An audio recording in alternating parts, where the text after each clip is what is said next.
We've got a show today that makes you go, I forgot about that guy.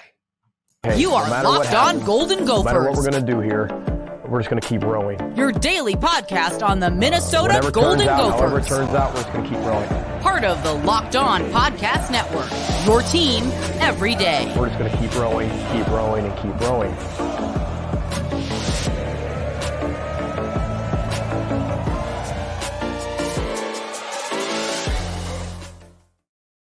You're listening to Locked On Golden Gophers, part of the Locked On Podcast Network, your team every day. My name's Kane Rob, host of the podcast, former collegiate football video coordinator, and recruiting assistant here to talk Golden Gophers with you each and every day of the week, Monday through Friday. Now, we've switched it up a little bit in the offseason, so we're Tuesday, Thursday, Saturday, but we're still getting that good Gopher talk. Now, normally we are doing a top 10 Tuesdays on Tuesdays, but this last Tuesday we talked a whole lot of football recruits, so we got to catch it up with the top 10 today. So this is the Thursday edition of Top 10 Tuesday.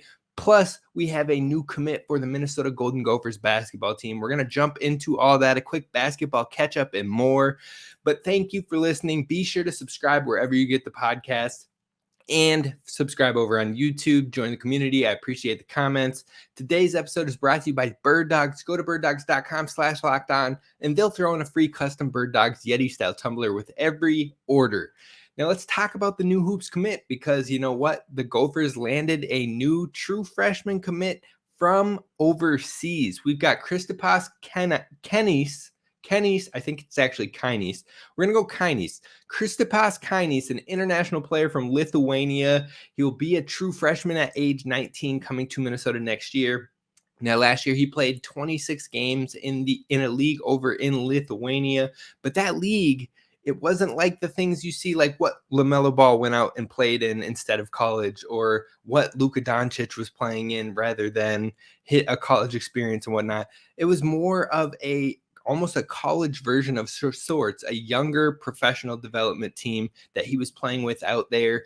17 through 22 was the age of most of the players in that league. So it's not the same type of shift that you would think of when you're thinking of an international player maybe coming over and playing college ball or coming to the NBA of sorts. It's a little bit different. It's like a college level development type league. Now he's 6'7". He's a wing. He averaged 7.8 points, 5.3 rebounds, and 1.3 assists in that league. So definitely some upside there, some levels to contribute all around, scoring, rebounding. The assists, we'll see what happens there, but scoring and rebounding, athletic wing, a guy who can dunk, a guy who likes to play aggressive when you're watching the film. But the one thing I will caveat that with is he's going to need to get bigger, get stronger, fill out the build of sorts, because looking at his film, he does look a little bit slight. And when you look at the guys he was playing with, that's okay. He can get it done. But when you're coming over to the Big Ten of all of the conferences, you definitely know you're going to have to put some weight on, get some strength, because you're going to get banged in by the bigs, by the physical bodies. The physicality of the Big Ten is just, it is what it is.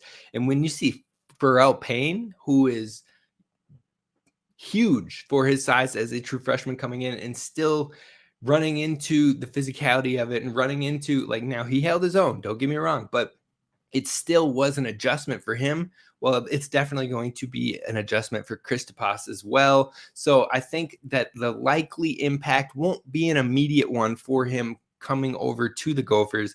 I think it'll likely look more like a red shirt. I think it'll look like a red shirt, and we'll develop, and we'll see how it comes as time goes on. Now, when he will arrive, it will be this season. So like I said, I do believe it'll be a red shirt. It's not necessarily locked in if he will be coming now in the summer or if he will be coming closer towards the season for the first time. We'll keep you posted as we hear more on that one, but I don't think he'll be in these early summer practices where the coaches get to work with these guys for the first time.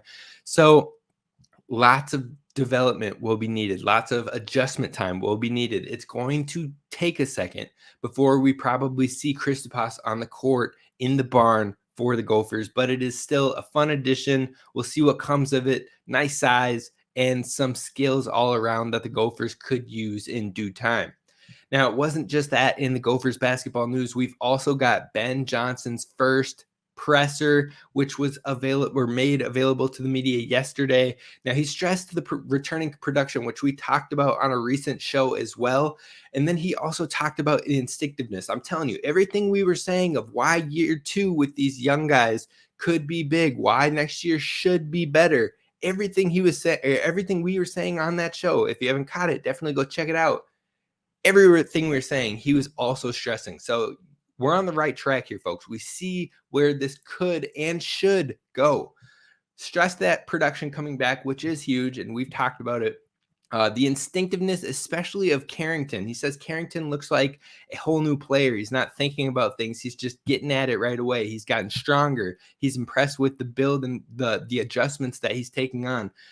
I'm excited. I'm excited to hear that about Carrington because, like I said, he could be a fantastic rotational player for this Gophers team moving forward. So I think that's huge. I think the instinctiveness is going to be needed for not only Carrington, but multiple of those young Gophers. You've got lots of them coming through. So there is the opportunity for them to take a step in the right direction. He also mentioned how, even though they not necessarily wanted to play all the freshmen so many early minutes, but didn't really have the option with the health and with the low number of bodies and whatnot, that it forced them into opportunities where now they've had to adjust. They had to see what it's like, and they know how to grow from there. Again, things we've discussed here, but to hear the head coach say it as well, it just emphasizes it even further. Now, there was a Jamison Battle question in there from my guy, Ahmad Hicks, as well. Loved the question, but Ben Johnson did his best at avoiding it. Classic coaches and pressers, am I right?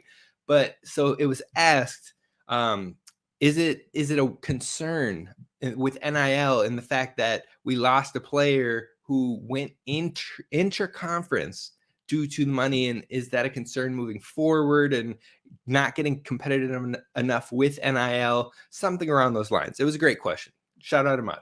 But Ben Johnson he kind of said he wasn't too worried about it, and we will do what we can do, basically. And coach speak. I'm not even going to try to recap that too much. If you want to check it out, the Gophers always post their pressers on YouTube as well. But a lot of coach speak to say that he wasn't too concerned about it. I think, what else do you say in that position? Like, you're not going to say, oh, we should have kept JMO and it hurt, but we're moving forward. Maybe you could have said something like, we're not too worried about it. We're going to progress with NIL. We're moving forward. Best of luck to Jamison Battle, but we're going to be focused on winning in the Big Ten and hopefully taking JMO down as well in the future. That would have been an answer. I'd have been like, okay, Ben, I see you. I get it. I feel that. I'm with you. But a little bit of coach speak, not too much to take away from it overall. Then the final thing I want to talk about with Gophers Hoops, actually 2 final things. First one, women's basketball. Mara Braun is headed with Team USA to play in China coming up here soon, wearing number 11. We'll look forward to catching some clips of her rocking the red, white, and blue. And then also, women's basketball gained a 2024 commit from Wisconsin, McKenna Johnson, point guard. She's a dog. She played on a team with a ton of top talent in Wisconsin. And the thing I loved that I read about her was that when asked or when called upon with all these stars, these top high school recruits that everyone knows about in Wisconsin, when people are playing them one-on-one, it forces them to play her one-on-one, and she can get a bucket when it's needed. She can play. She's a dog. She gets after it. That's everything you want to hear about a new commit. So I'm absolutely excited for McKenna Johnson, and hopefully Minnesota can put some extra work in this 2024 class as well with Jackson McAndrew of Wayzata. We'll see what happens. A lot more work would probably be needed to make that happen, but it leads us to our top 10, which is coming up next. The top 10 most celebrated Minnesota commits in the last 2 decades. I think this list could make some people mad, and I want to hear about it down in the comments. Tell me who I'm missing. Tell me who I got right. Tell me where I'm off base. I want to hear it all coming up next. First, we got to talk to you about our friends over at Birddogs. Now, Birddogs, they make you look good. They sculpt your legs. They make it look nice, right, tight, slimmer, you name it, they've got you covered. Now, Birddog shorts are the same exact thing as Lululemon. Let me take it a step back, moving too fast with that one. They're the same exact thing as Lululemon, but fit way better, and they're likely cheaper, if you know what I'm saying. But they fit better than regular shorts. They're made of breathable fabric, cloud knit fabric that looks just like khaki but stretches, so you get a slimmer fit without having to sacrifice movement. Now, I can tell you for a fact these things are comfortable. I was rocking them yesterday at work. I went to a meeting. I went to work. I came back home. My wife asked me, "Why are you still in your work clothes? Why don't you get into something comfortable?" And I responded, "I am comfortable." That's how I feel. That is how I feel with the Birddogs. You should definitely check it out over at birddogs.com/lockedoncollege. And when you do that, you go to birddogs.com/lockedoncollege. You are going to get a free Yeti-style tumbler with any purchase on that visit. Definitely head on over, check it out today, and feel that comfort like your boy Kane Rob. All right, Gophers fans, thank you so much for listening to Locked On Golden Gophers and making us your first listen when it comes to Gophers daily sports. Now, we've got you covered with all the hits, but I wanted to do something fun today. So we're talking about the top 10 most celebrated, most hyped commits in the last 2 decades. I think this is going to be a fun one, but I think it's going to leave some room for debate. And I want to hear that debate in the comments over on YouTube, or feel free to tweet at me at Gophers Kane Rob. But I want to hear where I'm right and where I'm wrong. Let's jump in. We're going to get to it right away, nitty gritty. And here is the first one. Now, let me take this off the screen so you can actually see my face.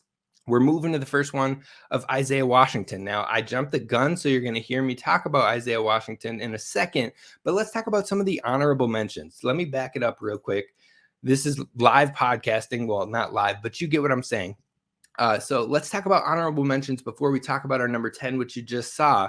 Now, our honorable mentions are Dennis Evans. I can't actually put him in the list due to the release from the NLI and leaving, but I do think there was so much hype behind that prospect. I think if he was committed to the Gophers officially and stayed committed up until being a freshman, if he was in these summer workouts right now, I think he would have found his way into maybe the 5 or 6 slot in this top 10. That is how hyped the entire Gophers nation was about Dennis Evans coming this way, but it was just as heartbreaking for him to leave.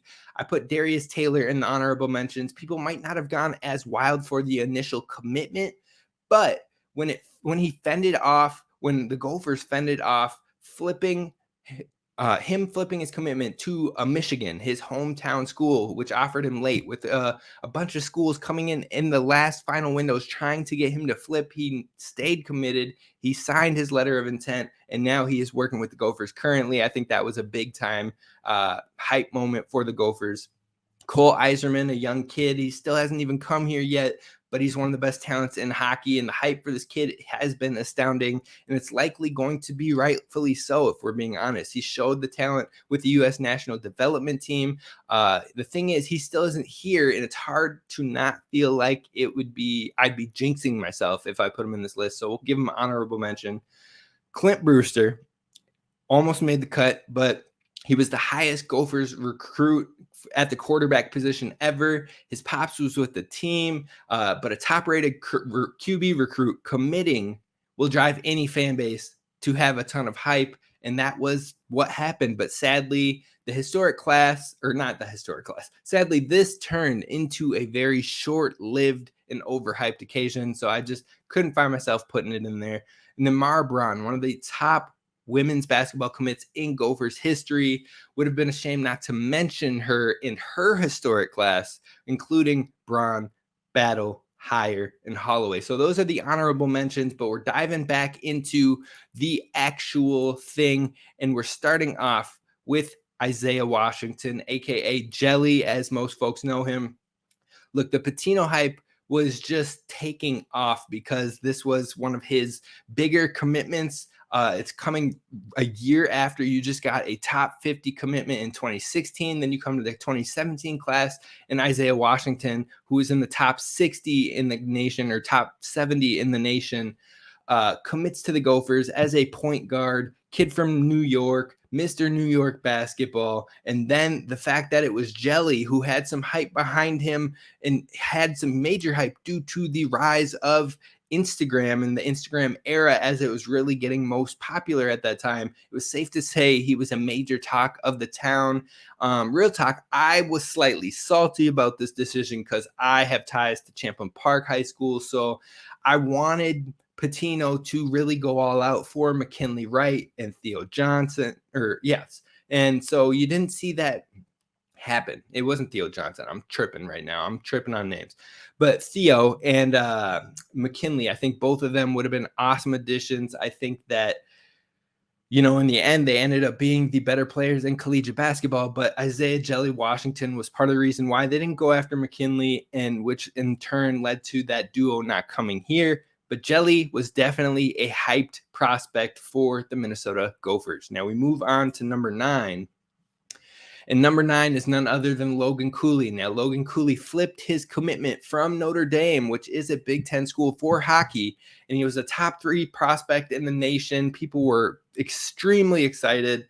There was slight worry because he was such a talented prospect that people were concerned maybe he'll just go from the NHL draft right to the NHL. Maybe he won't take the trip to college. Maybe he'll jump right away. I know I was a little nervous about that. I know there were many Gophers fans out there that were nervous, but overall his stick skills, you saw the Michigan goals that he had highlights left and right of. Again, huge player with the U.S. national development team. He was a walking highlight, and that ended up playing out in his freshman year as well. But his flip, his commitment and his flip were huge for the Gophers. Definitely ended up making the cut for us here at Locked On Golden Gophers at number 9.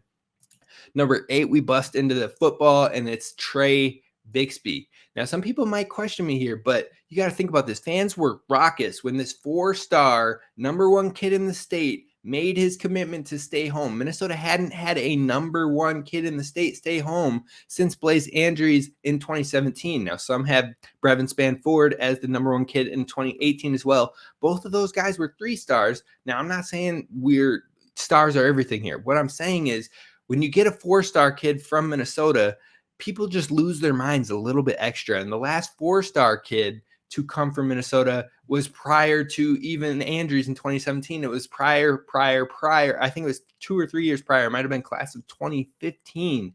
He'll be on this list later, so I don't want to bring him up now, but that hype was real, and fans were stoked to be keeping home that Minnesota talent. I believe it was one of the loudest I'd heard Gophers fans in quite a bit, and now that has progressed, and we enjoy that progression. But it was a big-time get for the Gophers. Unfortunately, no longer playing football. We wish the best to him, but let's move on to number 7. Back over to basketball. Number 7 is Joe Coleman.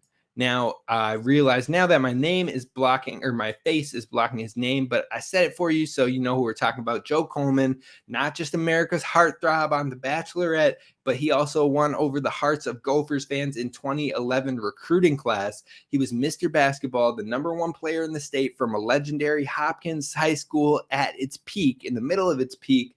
And he was a 4-star guy, top 100 player. Expectations were massive for Joe. And I think the enthusiasm was just as high. The excitement was just as high for the program, for him signing, for him staying home.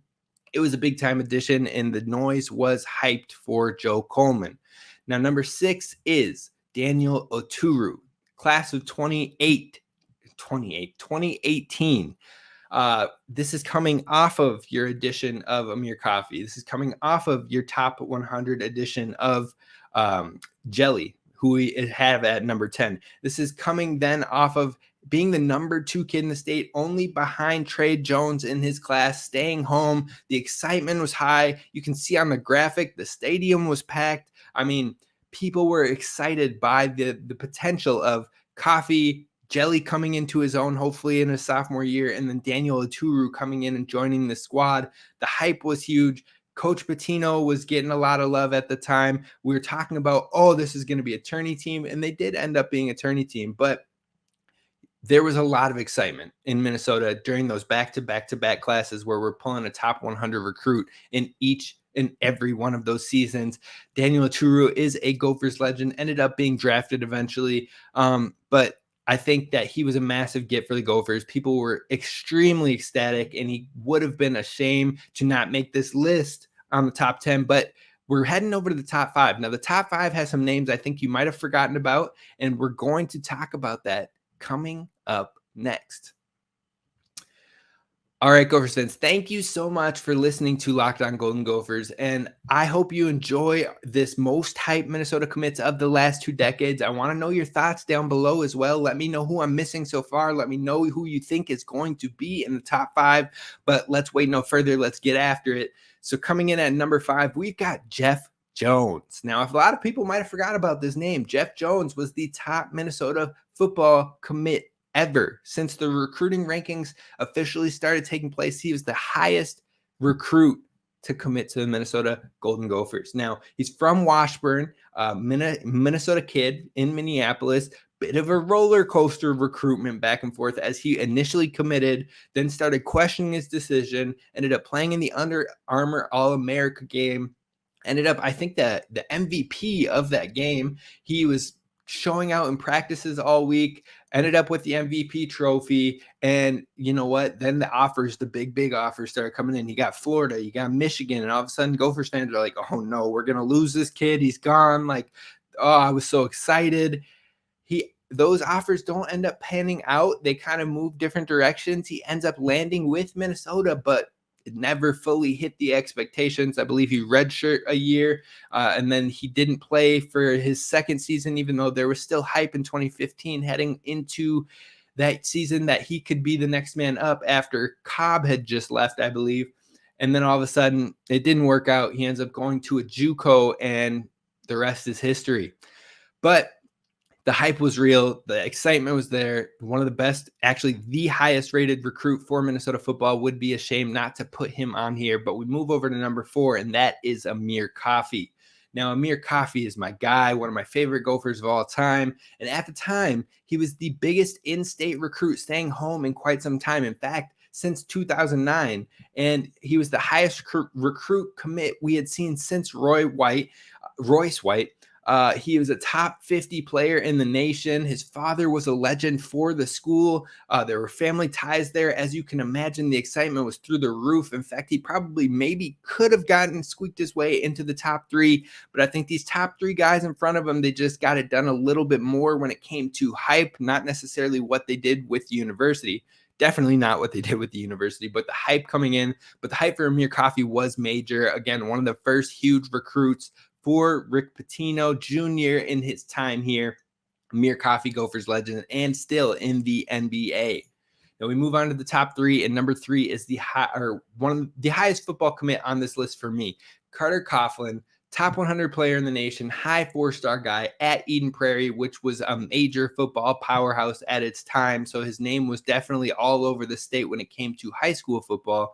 He won back-to-back state championships with Eden Prairie, second highest commit in Gophers history behind Jeff Jones, an all-state player, an All-American Bowl player, absolutely a leader on the defense. And he ended up showing out for the Gophers in his time as well. But people were extremely excited when Carter Coughlin of Eden Prairie officially committed to Minnesota.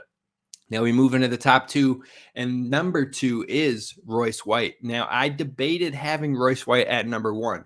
He was the second highest recruit in history for basketball. He was coming into a class that was going to pair him with Rodney Williams, who was also a top 100 kid.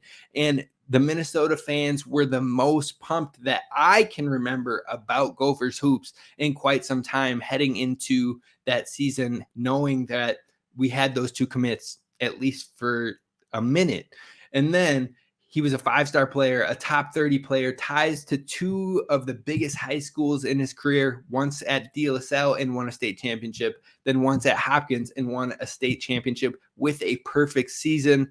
People were extremely excited about Royce White. The hype was an all-time high, but unfortunately it didn't pan out as fans had anticipated because of off-the-court situations, and eventually he ended up transferring before he ever got anything done with the Gophers, which is why I couldn't put it at number 1. Now, it was the loudest hype that I've probably heard, but I'm guessing number 1 was a bit louder, and that's Kris Humphries. Kris Humphries, I almost had at the number 2.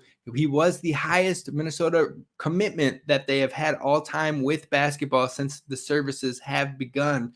Now, Mr. Basketball won at Hopkins, won state, the first one in like 50 years almost that Hopkins has had. It helped start the peak of the dynasty of Hopkins, basically. He was a McDonald's All-American. I had him at 2, and then I was like, you know what?